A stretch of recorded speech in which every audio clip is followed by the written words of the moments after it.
Hi guys, स्वागत है आप सभी का आपके अपने channel A to Z commerce classes में, जहां हम आपको देते हैं कॉमर्स के उलझे हुए प्रश्नों के सुलझे हुए जवाब, वो भी सिंपल कॉन्सेप्ट के साथ। जैसा कि आप सभी की परीक्षाएं चल रही हैं और अगला पेपर जो है वो इनकम टैक्स का है, तो इसलिए आज की वीडियो में हम इनकम टैक्स के गेस्ट पेपर में बात करेंगे। तो जो सबसे पहला क्वेश्चन बन रहा है, डिफाइन बिजनेस और प्रोफेशन। मतलब या तो आपको बिजनेस को डिफाइन करना है या प्रोफेशन को डिफाइन करना है। तो आपको पता ही है कि जहाँ पर हम किसी भी प्रोडक्ट को सेल करेंगे या परचेज करेंगे वो बिजनेस के अंतर्गत में आएगा। और वहीं प्रोफेशन में क्या होता है कि जब हम अपने मेंटल एबिलिटी को यूज़ करते हैं, मेंटल स्टेटस को यूज़ करते हैं, देन जो वहाँ पर प्रोफेशन मेरा कहलाता है। अगला जो है वो एनुअल वैल्यू पूछा हुआ है। तो एनुअल वैल्यू जो है आपके हाउस एंड प्रॉपर्टी चैप्टर से है, और यहाँ पर एक मकान के पूरे साल भर में कितनी वैल्यू क्रिएट कर रहा है, कितना वो इनकम जनरेट कर रहा है, उसका आंसर इसमें बनेगा आपका। अगला क्वेश्चन है वो पैन कार्ड पूछा हुआ है। तो पैन कार्ड आपको पता ही है, आप लोग मतलब लीगल डॉक्यूमेंट में इसको यूज़ भी करते हैं। और दूसरे तरीके से ये स्थायी खाता संख्या भी पूछ सकता है, परमानेंट अकाउंट नंबर के नाम से भी क्वेश्चन में आ सकता है। खैर मैंने यहाँ पे पैन कार्ड ही लिया हुआ है, तो पैन कार्ड का जो डिटेल है वो पर्टिकुलर आप देख लीजिएगा, ये एग्ज़ाम में देखने को आपको मिल सकता है। आगे है वो पार्शियल एग्रीकल्चर इनकम पूछा हुआ है। तो अंशतः कृषि आय से आप क्या समझते हैं, तो ये चीज़ जो है आपको बताना पड़ेगा। अगर आपको याद होगा तो जो चाय होता है, कॉफ़ी होता है, रबड़ होता है, ये सारे जो हैं ये अंशतः कृषि आय या पार्शियल एग्रीकल्चर इनकम के अकॉर्डिंग मतलब अंतर्गत में आते हैं।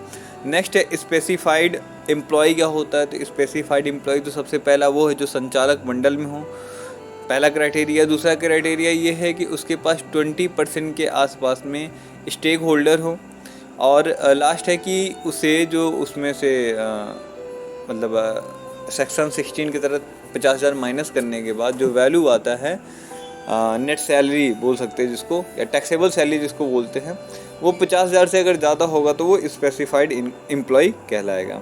आगे है इंडेक्स कॉस्ट ऑफ इम्प्रूवमेंट।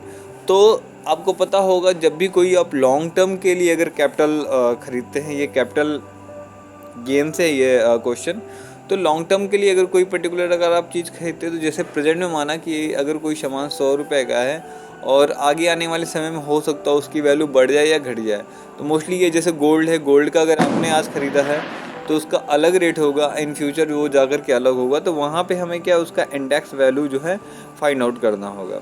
अगला जो क्वेश्चन है स्टैंडर्ड डिडक्शन, आपको पता ही होगा। फिर जो है नेक्स्ट है आपका ग्रॉसिंग अप इंटरेस्ट। तो ये जो है ग्रॉसिंग अप इंटरेस्ट, ये आपको इनकम फ्रॉम अदर सोर्स वाले में चैप्टर में आपको मिल जाएगा, तो वहाँ जाके आप देख लीजिएगा। ग्रॉसिंग अप में होता क्या मैं बता दूँ, जैसे कि कोई माना कि कोई शेयर जो है 1,000 रुपये का है, जस्ट सपोज 1,000 रुपये का है, और गवर्नमेंट उस पर 5% TDS लगाती है। TDS वाला पोर्शन याद रखिएगा, 5% TDS लगाती है। तो यहाँ जब उसको मिलेगा तो 950 रुपये ही मिलेगा।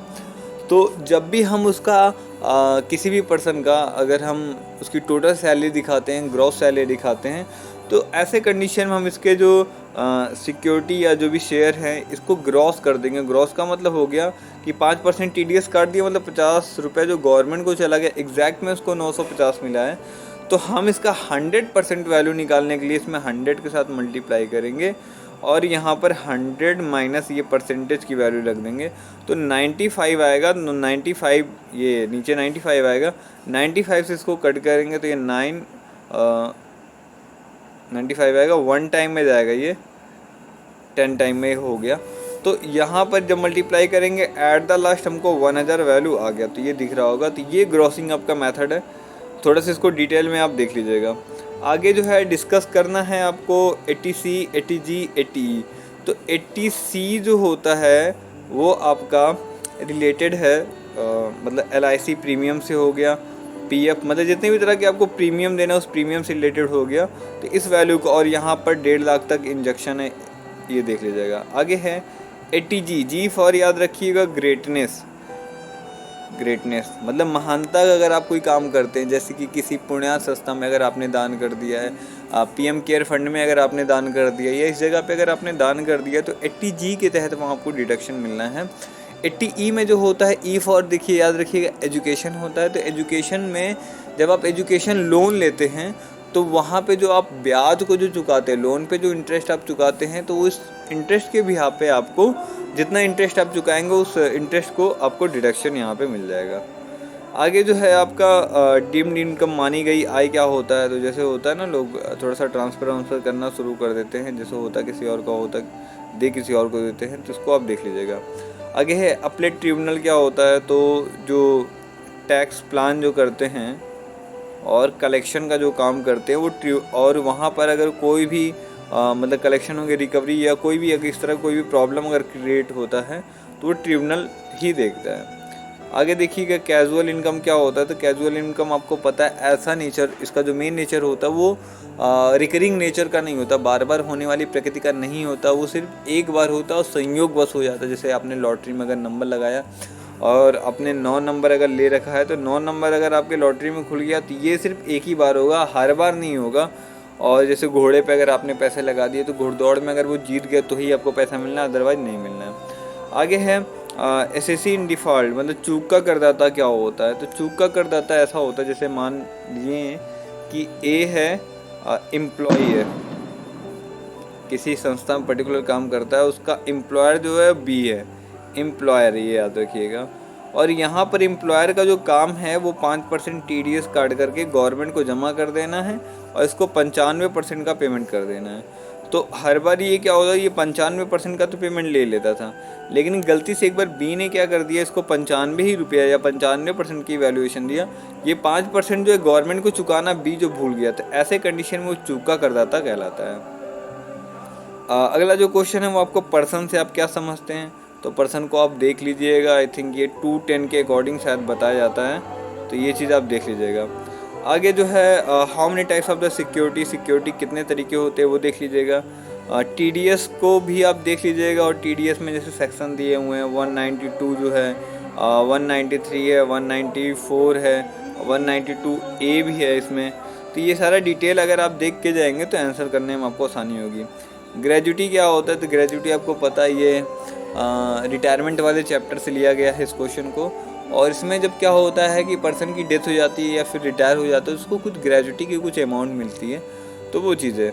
आगे जो क्वेश्चन है वो डिडक्शन सेक्शन 87A है।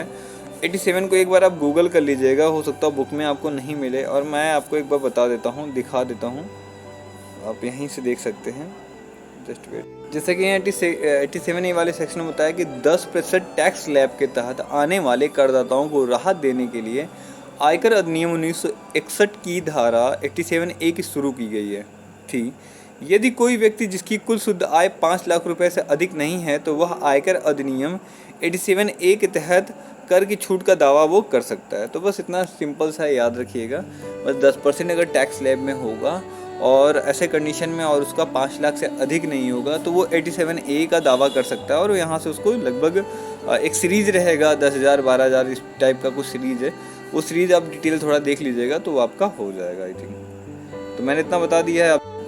अगला जो क्वेश्चन है वो है फुल्ली एग्जम्प्टेड अलाउंस। तो वैसे एक चीज़ जान जाइए, अलाउंस जो होते हैं 3 तरीके के होते हैं, एक फुल्ली एग्जम्प्टेड होते हैं, एक फुल्ली टैक्सेबल होते हैं, एक पार्शियली टैक्सेबल होते हैं, 3 तरीके के होते हैं।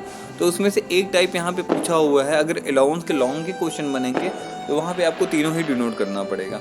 लास्ट वन क्वेश्चन है वो असेसमेंट और प्रीवियस ईयर के बारे में पूछा हुआ है, तो इसको एक बार मैं बता दूँ जस्ट।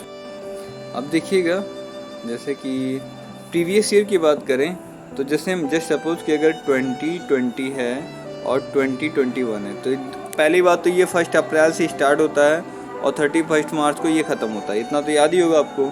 अगर ये 1 अप्रैल 2020 से शुरू होता है और 31 मार्च 2021 को ख़त्म होता है, तो 1 अप्रैल से 31 मार्च 2022 तक ये आपका असेसमेंट ईयर कहलाएगा। और याद भी करना, अगर एग्ज़ाम में अगर आपको असेसमेंट ईयर दे दिया और पूछ लिया प्रीवियस ईयर क्या है, बस आपको कुछ नहीं करना है, ये असेसमेंट ईयर का जो फर्स्ट वाला है वो प्रीवियस ईयर का लास्ट ईयर होगा, ठीक है। और अगर प्रीवियस ईयर दे दिया, असेसमेंट ईयर पूछ लिया, तो प्रीवियस ईयर का लास्ट ईयर जो होता है वो असेसमेंट ईयर का फर्स्ट ईयर होता है। बस इतना याद रखिएगा, ये दोनों जो हैं लास्ट और ये फर्स्ट जो है ये थोड़े से ये कॉमन ही होते हैं। इस कॉमन को आप देख लीजिएगा, बस एक दिन का 31 मार्च और 1 अप्रैल का बस डिफरेंट होता है, उसके अलावा कुछ नहीं। यहाँ तक आई होप आप लोगों को समझ में आ गया हो। अब हम लोग देखते हैं डिफरेंट बिटवीन।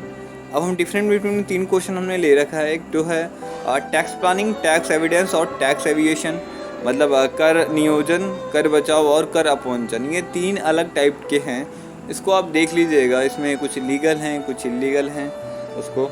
नेक्स्ट है ग्रॉस टोटल इनकम और टोटल इनकम क्या होता है। तो ग्रॉस टोटल इनकम आपको पता है कि इनकम टैक्स के जो 5 हेड्स हैं, तो 5 हेड्स कौन से, सैलरी हैं आपका, फिर उसके बाद जो है हाउस एंड प्रॉपर्टी है, फिर उसके बाद जो है कैपिटल गेन है, फिर उसके बाद जो है इनकम फ्रॉम अदर सोर्स है, और एक जो है आपका बच रहा है बिजनेस एंड प्रोफेशन हो गया। जब इन सबको अगर हम जोड़ देते हैं, इन सब की जगह जितने भी इनकम जनरेट होते हैं उन सबको जोड़ने के बाद जो हमें प्राप्त होता है ग्रॉस टोटल इनकम आता है। अब ग्रॉस टोटल इनकम में से अगर हम 80C से 80U तक का अगर माइनस कर देते हैं तो हमें नेट इनकम मिल जाता है।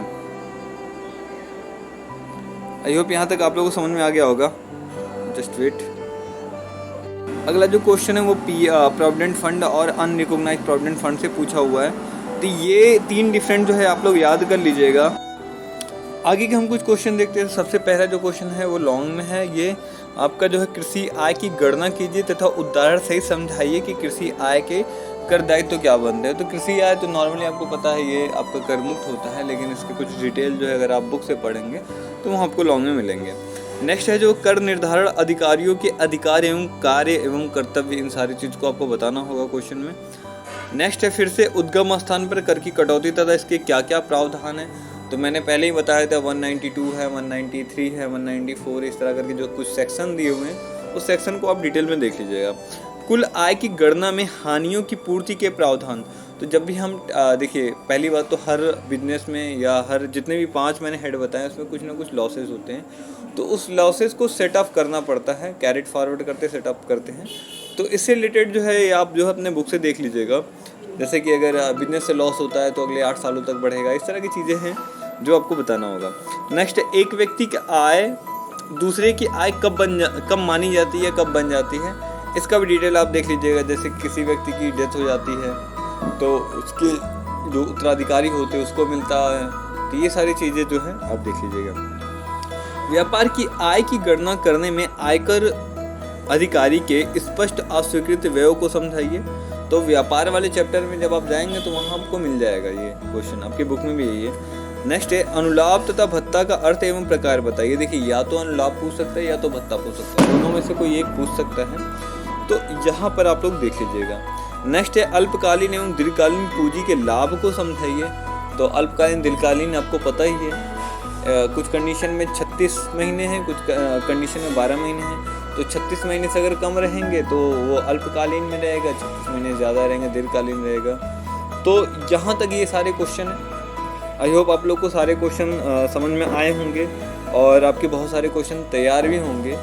तो एक बार आप लोग देख लीजिएगा एकदम अच्छे से वीडियो को। फिर उसके बाद जो आप क्या करिए, क्वेश्चन को देखने के बाद जो है एक मेमोराइज करिए कि आपको कितने क्वेश्चन तैयार हैं, जिससे एग्ज़ाम देते टाइम आपका पॉइंट क्लियर हो जाए कि हाँ मेरा ये पॉइंट क्लियर है, ये पॉइंट क्लियर है। और एग्ज़ाम में जब प्रेजेंटेशन देना होगा तो हो सकता हो ये पेपर के जो भी आपके रिवीजन होंगे बहुत ज़्यादा हेल्प करेंगे। वीडियो अगर अच्छा लगा हो तो अपने दोस्तों के साथ शेयर करना ना भूलें। और जब भी आप पेपर देकर आएँ तो कमेंट सेक्शन में ज़रूर कमेंट करें कितने % जो क्वेश्चन आपको एग्ज़ाम में देखने को मिले हुए हैं। इससे मुझे भी हौसला बढ़ता है, मेरा भी हौसला बढ़ता है और मुझे भी लगता है कि हाँ मुझे और ज़्यादा मेहनत करना चाहिए आप लोगों के लिए। Thank you. जय हिंद क्लास।